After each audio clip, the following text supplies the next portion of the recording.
네, 주님 평화. 네, 오늘 우리 쌍둥이 형제 천미사 전이공동체에서 하고 왔어요. 아침에. 근데 이제 저도 팔불출이라 우리 형제들 자랑을 좀 해야겠네요. 진짜 깜짝 놀랐습니다. 형제들이 학교에서도 인정받는 그런 똑똑한 형제들, 스마트한 형제들이라는 걸 원래 알고 있었는데 미사 준비 잘했더라고요. 저희 미사 경본을 보면요. 그 그레고리안 성가로 그레고리안 그 선율로 그 한 저희 경문을 노래로 할 수 있게 있어요. 뭐 신부님들이 그거로는 안 부르죠. 당연히 신자들이 개응도 안 되니까 안 부르는데 그거 웬만한 연습하지 않으면은 음치들은 죽었다 깨나도 못 부르고요. 되게 연습 많이 해야 됩니다. 그 경문을 읽는 게 우리 흔히 아는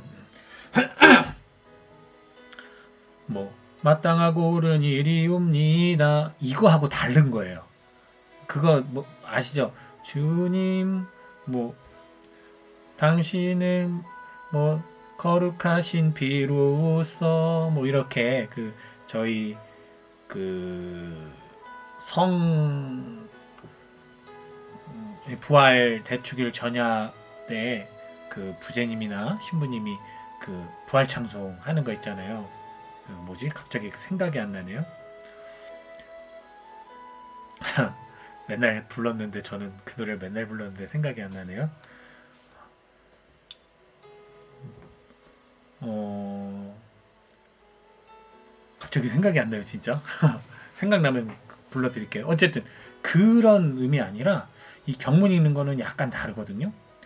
근데 그거는 진짜 악보를 보지 않으면 몰라요. 근데 이거를 이 형제들이 읽는 것도 힘들 수 있을 텐데 음까지 통으로 외워서 둘이 같이 하더라고요. 저희들은 사제들 저희들은 다 못 따라하고 조용히 구경을 했습니다.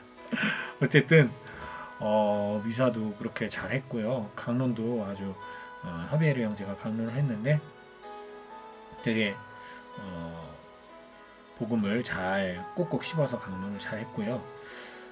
제임스 형제는 초반에 그 감사미사 지향을 연미사라고 말 실수하면서 긴장을 해가지고 막 손이 이렇게 부들부들 떨리는 것도 보고 했지만 그럼에도 불구하고 아주 잘 미사를 봉헌했고요. 특히나 그 미사 후에 그 이제 그 공지사항 시간 흔히 말하는 그 타이밍에 이제 감사 인사를 하는데 자신이 이제 하느님으로부터 시작해서 인도에서부터 시작해서 쭉 감사한 사람들 우리 수도의 형제들까지도 다 그것은 심지어 자기들이 유기성기에 자기들을 거쳐갔던 양성자들 순서대로 그런 거를 다 외워서 하더라고요. 9분에 걸쳐서 감사 인사를 하면서 마지막에 이제 그 얘기를 하더라고요. 이제 도밍고 형제님이라고 저희 수도에 가장 연장자 형제님이 계세요. 근데 이제 3년 전에 잠비아에서 이제 돌아가셨어요. 잠비아에서 병에 걸리셔서 잠비아에서 선교 중에 돌아가셨는데 그분이 이제 이 형제들과 어딜 가다가 그런 얘기를 하셨대요. 야, 너네 둘 중에 한 명은 김대건 안드레아가 되고 한 명은 최영업 토마스가 되라 그렇게 얘기를 하셨대요. 그래서 자기들이 둘이 한번 그것을 논의를 했었대요. 누가 김대건이 되고 누가 최영업이 될 것인가 논의를 하다가 먼저 죽는 사람이 김대건 하자고 했다고 그런 얘기를 하더라고요. 어쨌든 위트 있게 또 유머 있게 천미사 잘 치르고 또 오늘 원주에 있는 저희 자매 수녀회 원 프란시스코 정교봉사 수녀회 가서 아까 미사했다고 사진 올려주더라고요. 어쨌든 너무 감사하고 언제 제가 그 형제들 미사하는 영상 찍은 거 한번 올려드릴게요. 기가 막힙니다. 지금 평화방송에서도 인터뷰를 했어요. 그래서 방송에 나오더라고요. 기사 치니까 너무 제가 흥분을 했나 봅니다. 이렇게 목이 막히는 거 보니까 어쨌든 오늘 참 그래서 은총의 하루였고 오늘 그래서 기쁜 마음으로 12월 10일 대림 2주간 금요일 복음을 나누고자 합니다. 마태오복음 11장 16절에서 19절의 말씀인데 예수님께서 당시 세대죠. 당시 세대를 무엇에 비길까 하면서 말씀하신 게 장터에 앉아 서로 부르며 이렇게 말하는 아이들과 같다. 서로 부르는 거예요. 우리가 피리를 불어주어도 너희는 춤추지 않고 우리가 곡을 하여도 너희는 가슴을 치지 않았다. 이 말을 하시면서 세례자 요한의 그 선교 방식을 비판하고 비난하던 이들이 정반대의 모양으로 또 선교를 하고 계시는 예수님을 또 반대로 비난하는, 그러니까 이것도 마음에 안 들고 저것도 마음에 안 드는 거예요. 결국 자기 편이 아니면 다 적인 거죠. 딱 정당 정치, 그 우리나라 정당 정치의 그 느낌이죠.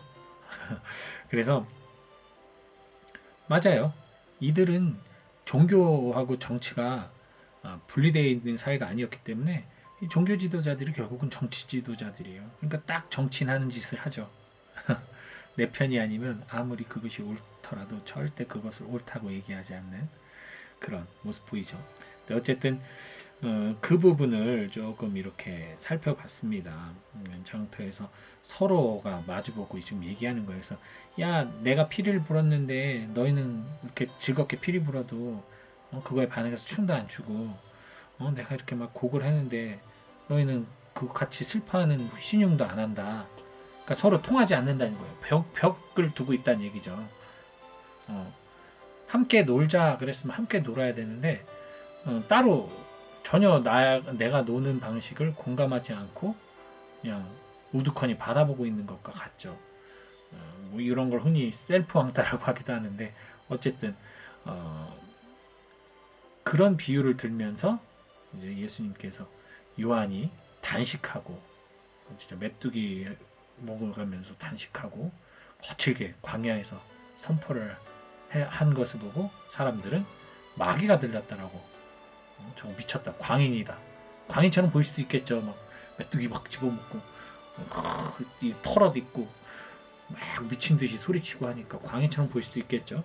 그런데 이제는 예수님께서 사람들과 함께 즐겁게 먹고 마시면서 그들과 함께 자연스럽게 동화되면서 그 안에서 또 복음을 하느님의 나라를 끊임없이 이야기해주는 그런 친교로서 선교를 하시니까 이젠 또 목보여 술꾼이고 세리와 죄인들의 친구다 하면서 비난을 하는 거죠.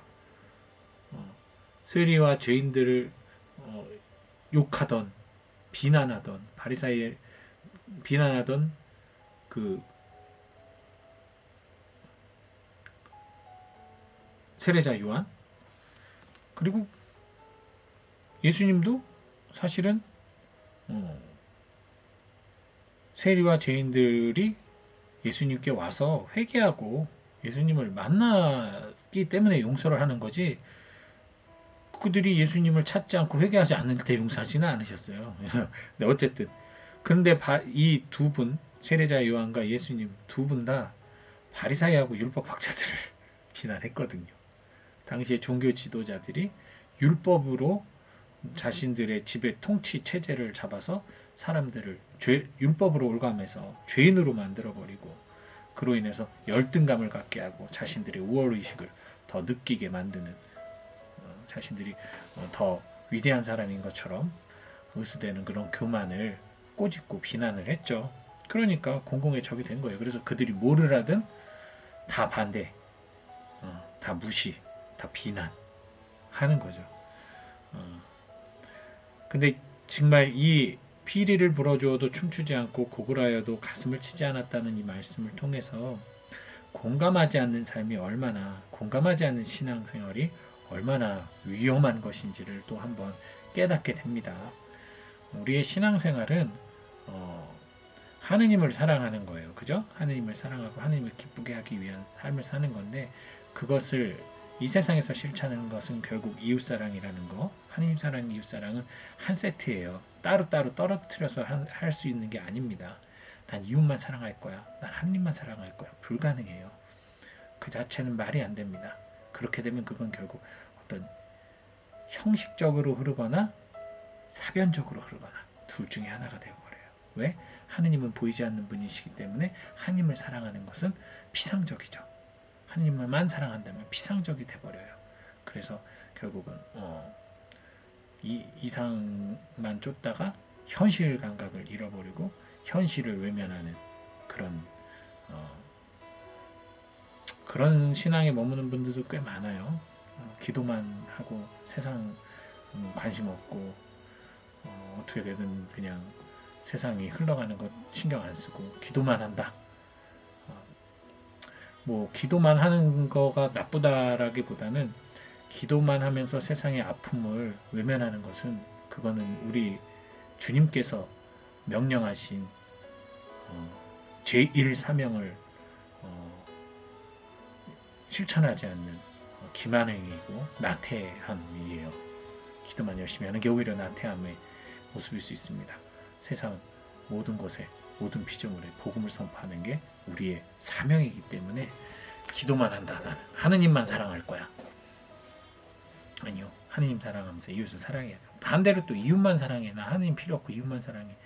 물론 그렇게 이웃만 사랑하면서 살 수 있어요. 실제로 하느님 믿지 않는 사람들이 되게 이웃 사랑하고 섬기고 봉사하는 사람들도 많아요. 안타깝죠. 그러나 믿음이 없으면 구원 못 받는 거는 어쩔 수 없는 우리 유일한 다 하느님께서는 다른 조건은 다 없애버렸는데 딱 하나거든요. 믿음 하나를 원하신단 말이에요. 그리고 그 믿음을 우리가 계속 강구하게 갖게 하기 위해서 성체를 통해 우리에게 늘 살아있는 주님으로 살아있는 표징으로도 오시고 또 여러 가지 사랑과 나눔의 기적을 통해서 우리들이 하느님을 체험할 수 있도록 도와주시는데 그럼에도 불구하고 그런 생각을 안 하고 내가 스스로 사람을 돕는 거고 하느님이 하는 것이 아니다 라고 생각했을 때 결국 나의 도움에 나의 육신의 한계가 있잖아요. 그 한계에서 그 이상을 도와주지 못할 때 어떻게 돼요? 절망하게 되죠. 실망하게 되고 무리하다가 과로사하거나 아니면 번아웃 돼가지고 포기하거나 나의 힘만으로는 불가능한 거예요. 이 세상을 살아가는 것은. 그래서 하느님과 사랑과 이웃사랑은 동일해 이렇게 세트로 묶여야 된다는 거 기억하시고 마찬가지입니다. 내가 이 신앙생활을 하면서 공감이라는 이 마음 자세를 이렇게 갖추지 않으면 신앙생활은 척박해질 수밖에 없어요. 예. 내가 기도를 하고 있는데 가난한 이들을 위해 기도하고 있고 소외받는 이들을 위해 기도하고 있고 병 중에 있는 이들을 위해 기도하고 있는데 그들에 대한 안타까운 마음이 하나도 없이 기도를 한다? 그거는 염불 하는 거하고 뭐가 차이가 납니까? 그냥 아무 생각 없이 뭔가 주절거리는 혼잣말과 무슨 차이가 있겠어요? 정말 그들에 대한 내가 마음으로부터의 아픔 그리고 그들의 슬픔을 함께 이해하고 공감하는 가운데 내가 그들의 아픔을 기억하며 주님께 간절하게 청할 때 그것이 이웃사랑이 되고 그것을 사랑하는 주님께 내가 청하는 거기 때문에 하느님 사랑도 되는 거죠. 주님을 믿고 청하는 거니까 주님의 능력을 믿고 청하는 거니까 얼마만큼 의지하고 사랑하는지를 또 보여주는 거겠죠. 그래서 공감하지 않는 신앙생활은 죽은 신앙생활과 같다라고 저는 말씀드리고 싶어요. 그래서 우리 이웃들과의 관계 안에서도 이웃들이 뭐 정말 내 뜻대로 되지 않는 경우가 대부분이죠. 뭐 사실은 대부분 한두 개가 아니라 100가지 일을 하면 그 중에 한 7, 80개 이상은 내 뜻대로 되지 않아요. 그럴 때 늘 실망하는 절망하는 쪽으로 내 마음이 향해 있다면 내 인생은 대부분이 참 부정적이고 또 고통스러운 인생이 될 겁니다. 하지만 그것이 아니라 그 나의 인생의 그런 절망의 순간들, 고통의 순간들, 그런 순간들 안에서 내가 사실 혼자 있는 것이 아니라 주위에 나를 걱정해주고 위로해주고 나에게 힘을 주는 사랑하는 이웃들이 있다는 것을 내가 기억하고 있다면 나는 결코 혼자가 아니라는 것을 누군가는 나를 모르는 누군가마저도 자신에게 손을 내밀면 도와줄 마음으로 준비하고 있다라는 그 사실을 여러분 꼭 기억하시기 바랍니다. 그럴 때 내가 진짜 외롭지 않고 용기 낼 수 있어요. 세상에 어떤 어려움 앞에서 용기 낼 수 있어요.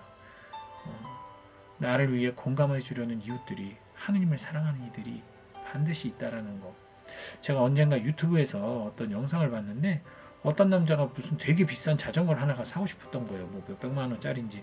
그래서 그거를 사고 싶으니까 돈을 보내주십시오라고 그냥 유튜브에 올렸는데, 진짜 어떤 사람들이, 뭐 알지도 못하는 사람들이 돈을 보내줘서 그걸 샀대요.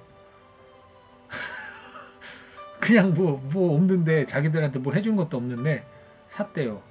그런데 그 사람이 공약을 건 게 뭐였냐면, 뭐 원주인가 어디에서부터 서울까지 자전거로 자기가 오겠다, 그렇게 약속을 한 거예요. 그걸 사게 해주시면.